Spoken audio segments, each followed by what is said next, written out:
This doesn't light your firemen, the pilot lights out. This football team is coming into our place. We're standing in our way. This is a game of the heart. Focus and finish.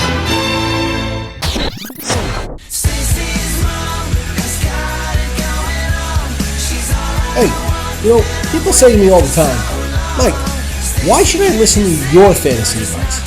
What could you possibly know that I don't know? Let me just put it to you this way. The Dos Equis guy, he needs 2 X's to work his magic. I do it with just 1. Everywhere I go, everybody wants to know about RG3. With only 5 zone read plays called in the first 2 weeks of the season and virtually no runs called for Griffin himself, fantasy owners are in a panic over what to do about last year's double threat quarterback. And here's the deal. Some pundits are saying that the Shanahans don't want to expose him. Others are saying he just doesn't have the dexterity to do it. While Griffin and the team are saying that the play calling is a result of what's been happening on the scoreboard and they've been falling behind. But look, through 2 games he only has 25 yards rushing, with just 1 yard scampering in the right direction last week. Forget the zone replays. The fact that he doesn't have more yards just from scrambling out of the pocket tells you all you need to know. Sam Bradford and Phillip Rivers, who plays the game on one leg, have more yards rushing than Griffin. RG3 may be a dual-threat quarterback again at some point, but he's not right now. Until you actually see it happen, don't count on it happening. If you don't think that Andy Reid knows how to shut down the offensive talent in Philly, you're nuts. He knows that core group of players inside and out. For years he ran the practices, and he was the one calling the plays for them based on taking advantage of their skill sets. This is not going to be a banner week for Chip Kelly's fast-paced offense, and I wouldn't be counting heavily on fantasy stats from Eagle offensive players in Week 3. Steven Jackson has been officially ruled out for Week 3 and appears that he's almost certain to miss Week 4 as well. I see where people are rushing to pick up Jacquizz Rodgers. If you're in a PPR league, I guess that works. But if not and you're looking for points from an Atlanta back, it's going to be Jason Snelling who gets the goal line carries. This also means that Atlanta will be pass happy, so give the Falcons receiving targets a boost. Contrary to published reports, Danny Amendola will not be undergoing sports hernia surgery. It's still not known exactly when he'll be back, could be as soon as a week or 2, but it won't be this week. The real issue in question in New England, however, is whether or not Gronk is going to be back this week. Every news outlet seems to be reporting a percentage on the likelihood he'll play. ESPN says it's 50-50, Pro Football Talk states it at 25%.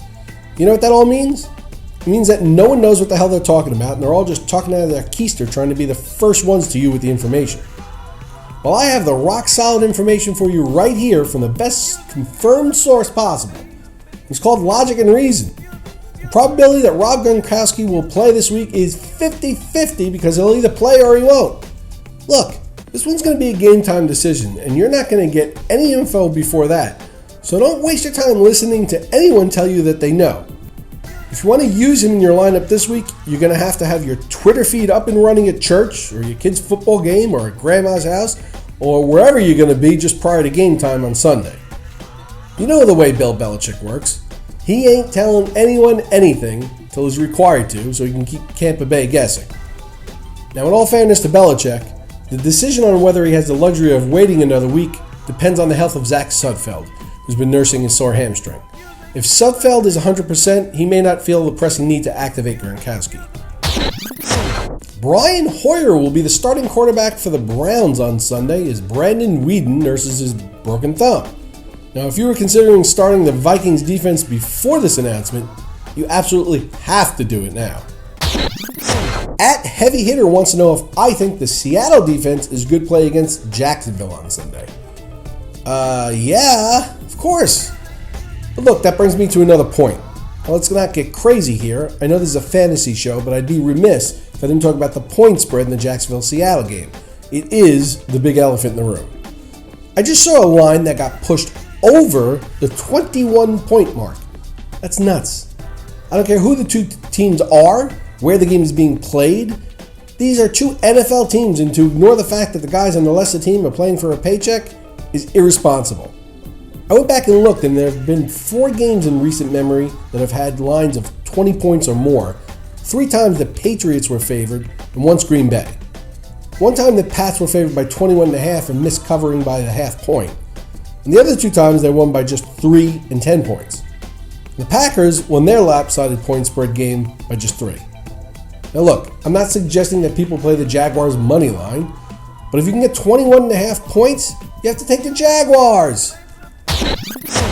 If you have a question you want me to answer here on the show, hit me up with a tweet. If I don't use your question, I'll tweet you back with my best advice. And be sure to tune in to the Roto Experts Fantasy Football News, Notes, and Analysis segment every weekday.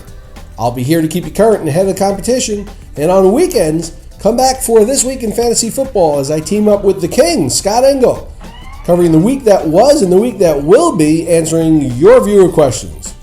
For Roto Experts, I'm Mike Cardano. See you tomorrow.